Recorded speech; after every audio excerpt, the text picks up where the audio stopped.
Tole hunda dura baga ayyaana yaadannoo warra abbaa Oromoo marsaa 22ffaadhaaf kabajamuun nu ga'e jecha nu immoo asii odeeffannoo tokko tokko isin biraan geenya amma kan na bukkee jiru barreessaa dhaabbata Ortodoksii waaqeffannaa obbo Waaqaafaa na bira jira ayyaana har'aa yookaan immoo jila deemsa asii gara Harargee lixaa daaroo labuu kana ilaalchisee gaaffiiwwan garaagaraatiin gaafadhaa isa wajjin turtu ayyaanni kun kan milkii kan badhaadhe nuuf haa ta'u jecha baga ayyaana kana geessee siin jechaati maqaa keetii fi gahee hojii keetii. Hayyee baga walumaanuu geenye ayyaana yaadannoo warra abbaa Oromoo marsaa 22ffaa kan galma amantii waaqeffannaa Agamtiitti kabajamuun baga waliin geenye ani maqaan koo Waaqaafan Tarreessaa Baay'isaan jedhama. Kumaatuu jette san gaheen koo immoo barreessaa dhaabbata hordoftoota amantii waaqeffannaati. Miseensa galma malkaa gafarsa Buraayyuuti jechuudha. Hayyee fayyaa ta'e mee amma asitti bakka jirru kun galma malkaa gafarsa Buraayyuuti akkasuma immoo galma malkaa gafarsa Buraayyuu waajjira dhaabbata Ortodoksii waaqeffannaa lakkoofsa tokkootidha.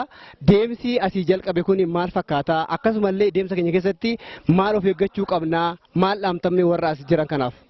Hayyee deemsi keenya akkuma beekamu ayyaanni boru gara Harargee imalaarraa uummanni asitti wal ga'e kun asii ka'eet boosat bula. Bakki bultiidhaa akka dhaabbataatti bakka afurtu bulama bakka afur buleet hawaasni walitti dhufee gara konkolaataa 40 ol ta'utu gara jila sanaa imala waan ta'eef nuyi waanuma galmatti barre sanaan wal dandeenyee wal dhageenyee wal jala yaanee ayyaana keenya hirmaannee milkoofnee dandeenyee galuu danda'u nurra jiraataan jedhaan. Hayyee namoonni asitti argaman kun amma miseensota dhaabbata Ortodoksii waaqeffannaa atimoo kan giddugala kamiiti mee baay'ina isaanii gaafaddanuu baastu?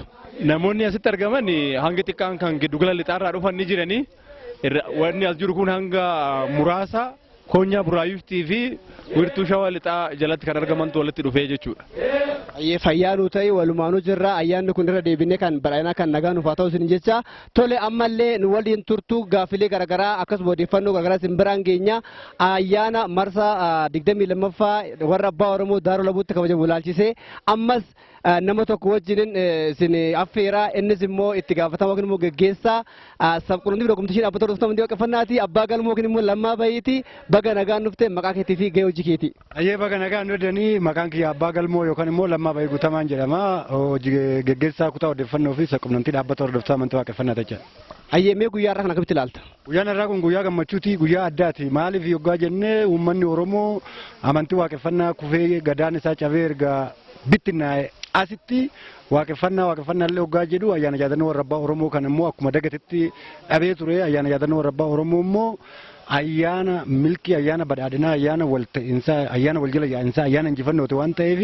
dhaloota keenya dabre ta'e yaadachuudhaaf warra lafa tana dhaalchise yaadachuudhaaf ayyaana itti qophoofne waan ta'eef gammachuu guddaa irraa qabna baga dhaloota warra qabu taane baga dhaloota warra keenya dabre immoo yaada isaanii. Leel fayyaa ta'e mee amma bakka jiru kun teessoo dhaabbataa lakkoofsa tokkodha akkasuma asirraa imallee gara boosatiidha boosa bullee burgaa argee deemna namoota asiran kanaa fi dhaamsa akkamii dhaamtaaf haala deemsa keenya guyyaa har'aa kan ilaalchiseetu. Haalli deemsa keenyaa gaa waaqeffattoonni galma baaniitti galma galuu adeemsuma qajeelfamuma keenya deemna wal jala yaa'insaanii naan deemidhaan deemna mataa qabna konkolaataa tokko tokko keessatti hundi keenya mataa qabna kanaaf mataa keenya san jala yaanee akkaataa inni taa akkaataa inni sirba akkaataa inni jeekkaraa nuun jedhee qajeelfama nuu kenneen haala dadhabbina keenyaa laallee akkaataa boqodhaa nuun jedhameen gammachuudhaan wal ta'iinsan wal jala yaa'insaan deemna waan ta'eef waa takka rakkoon hin jiru gufuun hin jiru kan qabnu waliin qoddachaa kan qabnu waan ta'eef muuxannoo qabna ayyaana kana erga qaama seerummaa argannee waggaa jaan kana tartiibumaan deemaa jirra waan ta'eef namni hunduu muuxannoo qaba. Bal'inni isaa immoo waggaatti dachaa 3 dachaa 2 dachaa 4 dabalaa jira hambara kanaa immoo adduma waan ta'eef gammachuu guddaadhaan itti deemaa jirra waan ta'eef baga geechanii baga geenye warri as jiru kun lixarraa dhufee lixa hoggaa jennu giddugala lixaa wallagga ilubbaa boorirraa dhufee aga jimmaatii dhufee as jira giddugala shawaa lixaatirraa dhufee giddugala kanatti wal ga'ee jira akkasumas immoo warri walloo karaa barrak konyaa sandaafatti wal ga'ee jira salaalee wiirtuu fiichetti wal ga'ee amma konyaa sulultaa galaa jira warri kibba lixa shawaa asgorii galma malkaa irreessaa tullu boolloo turanii achirraan dhufaa jiru tullu diimtus wal geenye makiinan 20 ol booseet bullee achitti korma qalannee bilannee barraa qammoo kunnee agamtii gallaa jechuudha. Ayyee fayyaa ta'ee jiraadhu ayyaanni kun amma sirra deebinee kan badhanaa kan gammachuu nuuf haa ta'u jecha tole daawwattoota fi jaallattoota dhaabbata hordoftoota amantii waaqeffannaa akkasumas miseensonni keenya bakki amma jirru kun teessoo dhaabbata hordoftoota waaqeffannaa lakkoofsa tokko